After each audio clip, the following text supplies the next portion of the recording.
지금으로부터 약 30년 전쯤에 제가 크리스마스 연극한다고 동방박사 1을 맡아서 했던 첫 번째 대사가 아직도 기억이 납니다. 어이쿠, 이게 첫 번째 대사였습니다. 놀라운 별을 발견했다 이거죠. 그때 배역을 맡았던 제 친구들, 배역 1, 2, 3, 동방박사 1, 2, 3이 있었습니다. 그래서 각자 손에 황금, 유향, 몰약을 들고 예수님을 찾아가는 여정을 다룬 그런 작품이었어요. 아직도 기억이 생생한 걸 보면 이 어린 시절에, 학창 시절에 우리 아이들을 위해서 뭔가를 또 좀 해야 되지 않을까라는 걱정과 부담을 또 느낍니다만, 어쨌거나 그때 당시에 동방박사 1, 2, 3 했던 건 선물의 종류가 3가지였기 때문이죠.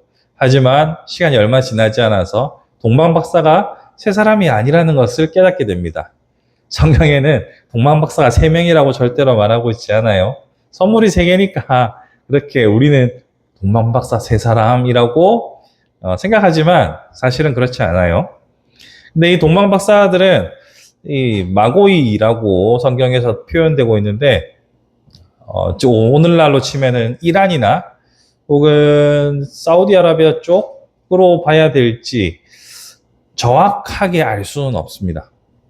그러니까 메소포타미아 문명 가운데서도 이 페르시아 문명과 메디아 문명이 지들끼리도 엄격하게 구분하거든요. 우리가 외국 나가서 한국 사람, 중국 사람, 일본 사람이냐고 물어볼 때 중국 사람이나 일본 사람이라고 하면 no, I'm Korean이라고 우리가 딱 잘라 말하잖아요. 걔들도 그래요. 어디 갖다 비비냐고 다르다고 말합니다. 정확하게 뭔지는 몰라요. 그런데 그게 중요한 게 아니고요. 이 사람들이 일단 먼 길을 여행해 왔잖아요. 오늘날 여행은 우리에게 익숙한 일이지만 여행은 언제나 부유층, 지배계급, 고위층의 특권이었습니다. 그래서 60일간의 세계 일주 이런 거에 나오는 것들도 다 귀족들이고, 북극, 알래스카, 또 히말라야 이런 거를 초기에 정복했던 탐험가들도 다 귀족 집안 사람들입니다. 돈이 남아 도니까 딴 거에 에너지를 쓰는 거예요. 마찬가지로 이 동방박사들도 천문학을 연구하고 있었잖아요. 근데 사실 오늘날의 의미의 천문학은 아니고 점성술을 하는 사람들입니다. 별을 보고 운세를 점치고 나라의 미래를 예측하는 사람들인데, 어쨌거나 여행을 했다는 점이라든지 혹은 이런 점을 쳤다는 점에 있어서 종교적이고 혹은 사회적으로 지위계층이 높은 사람들이라는 얘기예요. 이런 고위 관계자들을 통해서 예수님께서는 선물을 받으시고 왕으로서 인정을 받습니다. 우리 앞에서 친구들과 얘기했던 것처럼 선물의 3가지 의미를 다시 한번 되짚어보면, 황금은 왕에게 바치는 선물입니다. 그래서 솔로몬이나 다윗의 기록을 보면 그 당시에 세수가 얼마였는지를 황금 단위인 달란트로 표시합니다. 그래서 왕에게 바치는 것으로 이 황금을 예수님께 바침으로 예수님은 왕이시다라는 것을 보여주고 있습니다. 둘째로 유향, 출애굽기 30장 34절에 보면 이 유향을 통해서 유향을 피워서 성전에서 피워가지고 하나님께 예배하는 제사의 도구로 가장 핵심적인 것 중에 하나라고 볼 수 있습니다. 그리고 몰약은 옛날에 시신을 오늘날처럼 냉동 기술이 없으니까 일단은 시신을 방부 처리 혹은 냄새를 막기 위해서 유향을 쓰는 거죠. 향신료는 지금도 그렇지만 언제나 사치품입니다. 그렇지만 이것이 가지고 있는 의미는 유향으로 통해서 예수님께서 곧 하나님이시다라는 걸 보여주고, 몰약을 통해서 예수님의 죽음을 암시하고 있는 거죠. 그래서 예수님이 참으로 왕이시며 참으로 세상을 구하기 위해 오셨다라는 것을 이 동방박사를 통해서 보여주고 있습니다. 그런데 아이러니하게도요, 이 사람들이 귀족계층이에요. 저번 주에 우리가 다루었던 목자들과는 레벨이 다릅니다. 그러나 궁극적으로는 이 사람들도 이방인이에요. 헤롯이 이 사람들을 맞이해서 했던 거는 어떤 국제적인 관계나 예우 차원에서 이들을 대면해서 이야기를 들어주고 했겠지만, 이스라엘 백성이라면, 유대인이라면 근본적으로 저들을 상종 못할 이방인이라고 여겼을 거란 말이죠. 그러니까 목자들도 또 이 동방박사들도 궁극적으로는 이 이스라엘이라는 공고한 질서 속에서는 그냥 외부인인 거예요. 그런데 이 외부인들을 통해서 예수님께서는 축하받으시는 왕으로서 인정받으시고 그 탄생을 축하받는 일에 하나님께서는 이 외부인들을 쓰시는 거예요. 저번 주에도 말씀드렸던 것처럼 위계를 전복하고 새로운 질서를 부여하시는 하나님의 방식이 드러납니다. 즉, 복음이 더 이상 유대인들만의 독점적인 것이 아니라 동방박사를 통해서 이제 이방에게도 펼쳐질 복음의 서막이 열리는 거죠. 이제 온 세상을 향한 복음의 시대가 선포되는 것을 이 현장에서 볼 수 있습니다. 그리고 그러한 예수님의 왕권과 또 하나님 되심을 그리고 그의 희생을 이들의 손을 통하여서 드러내고 계시는 거죠. 자, 그런데 이러한 새로운 질서를 하나님께서 부여하시는데 이 새 질서가 부여되는 현장에서 강렬한 저항이 나타납니다. 보시면 헤롯이요, 이 동방박사들이 찾아오고 난 뒤로 이 헤롯이 살짝 광기가 서리기 시작합니다. 새로운 왕이 태어날 거다라고 하니까 뭔가 불안하죠. 근데 이 동방박사들이 천사들의 고지를 받고 헤롯한테 알려주지 않고 튀어요. 튀어나라는 말은 조금 저렴하죠. 본국으로 돌아가요. 그러니까 이 헤롯이 미쳐 날뛰기 시작합니다. 그래서 베들레헴 땅에서 그때 태어난 아이들을 모조리 학살하는 모습을 보게 됩니다. 새로운 질서가 주어지는 현장에서는 이와 같은 잔인한 일이 벌어집니다. 그리고 이 헤롯 말고 이 헤롯의 자식들에 이어지는 헤롯 안티파, 헤롯 또 계속 헤롯 이름 나오는데요. 이 헤롯은 아니에요. 계속 헤롯이 나오는데 그때 당시에도 예수님이 새 질서의 위협이 된다고 느꼈던 바리새인과 유대 지도자들이 예수님을 죽이는 장면이 나오죠. 이처럼 새로운 질서가 나타날 때는 반드시 저항이 생깁니다. 기존 질서를 가지고 있던 이들의 저항이 있는 거죠. 자, 그 저항이 얼마나 거칠면 갓 태어난 아이들을 학살할 만큼 그리고 사람 하나 십자가에 못 박는 것을 예사로 여길 만큼 무서운 것이 이 질서에 대한 도전입니다. 그래서 항상 새로운 변화에는 충돌이 생기기 마련입니다. 그래서 우리는 때로는 현실과 타협하기도 하고 예수님께서 말씀하시는 새로운 질서에 대해서 고민하기보다는 통용되어 오던 질서를 따르는 것이 익숙하기도 합니다. 그리고 때로는 그런 질서를 지켜야 할 보수적인 입장을 가져야 할 때도 있습니다. 그러나 오늘 우리가 주목해 봐야 할 것은 뭐냐면 언제나 이러한 새로운 방식으로 새로운 질서의 변화가 역사적으로 끊겼던 적이 없었다라는 점입니다. 간단한 예를 들어볼까요?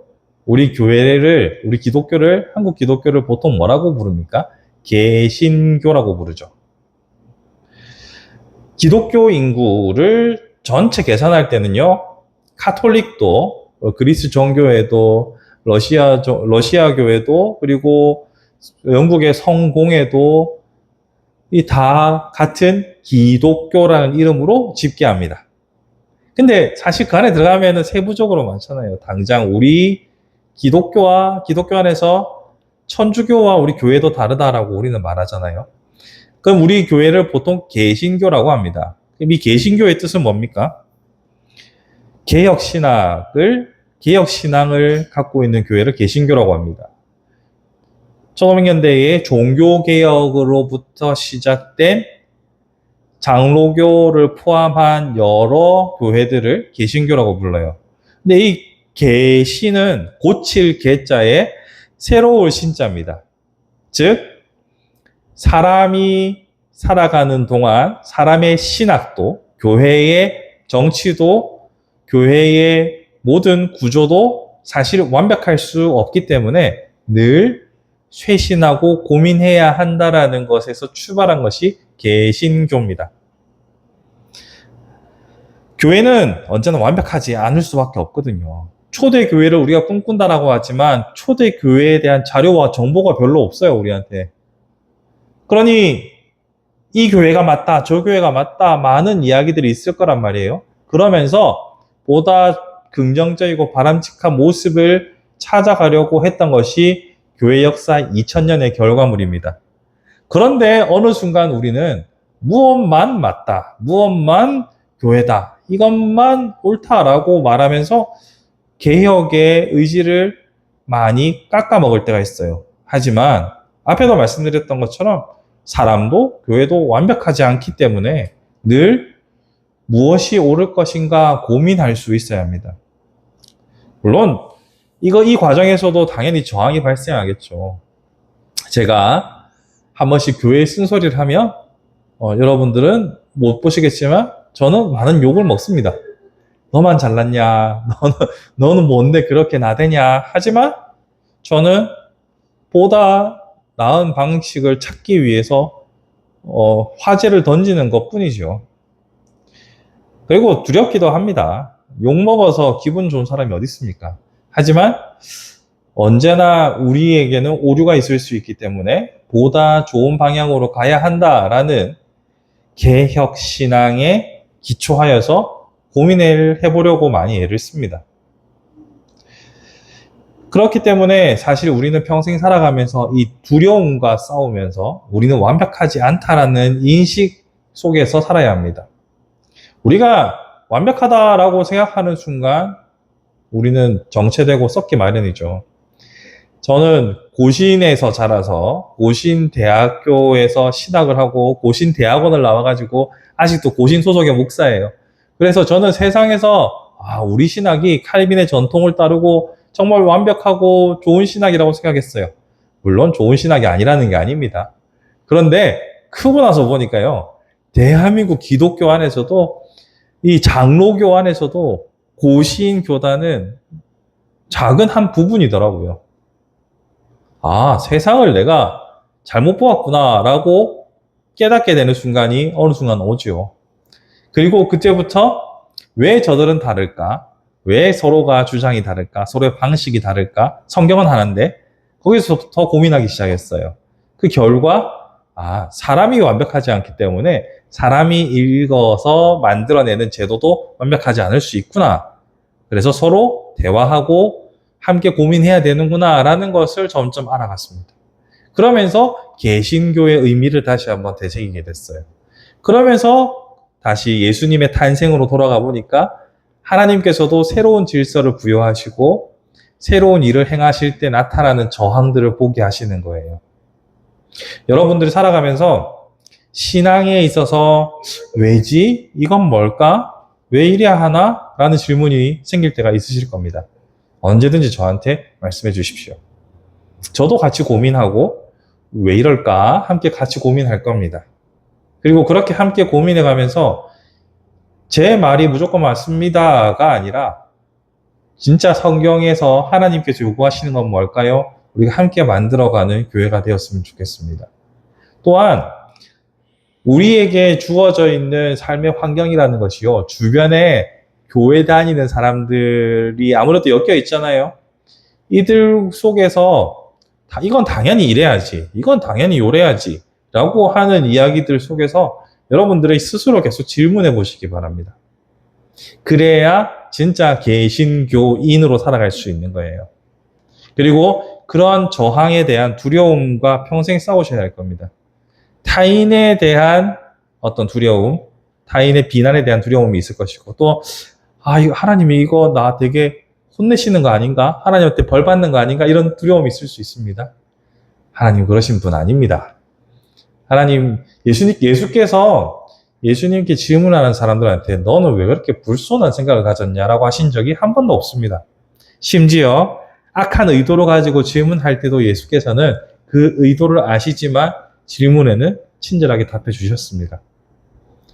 우리는 개신교인으로서 그 이름에 걸맞게 늘 새로운 질서를 부여하시는 하나님의 방식을 잘 따라갈 수 있길 바랍니다. 우리는 성탄을 맞이해서 예수의 탄생을 통해 우리의 구원이 열렸음을, 우리의 복음의 길이 열렸음을 많이 감사해 왔습니다. 하지만 잊지 말아야 할 것은 예수께서 그렇게 복음을 우리에게 전해주신 것은 우리를 진리를 통해 자유롭게 하신다는 것임을 기억하시기 바랍니다. 이 자유란 무엇입니까? 언제나 하나님 말씀 앞에서 묻고 답하면서 깨달음을 통해 내가 얽매이지 않는 삶을 살아가는 것. 그게 자유입니다. 하나님의 말씀을 언제나 두렵고 떨리는 마음으로 받아들일 뿐만 아니라 묻고 함께 고민할 수 있는 우리 교회가 되었으면 좋겠습니다. 언제든지 저한테 물어보시고 저도 고민할 것이고 그때부터 또 연락 찾아보겠죠. 고민하고 기존에 이랬으니까 이래야 한다라는 것이 아니라 우리가 늘 변화하고 새롭게 되어서 믿지 않는 사람들에게 참으로 살아있는 복음을 증거할 수 있는 우리의 복된 삶이 되기를 우리 주님의 이름으로 축복합니다.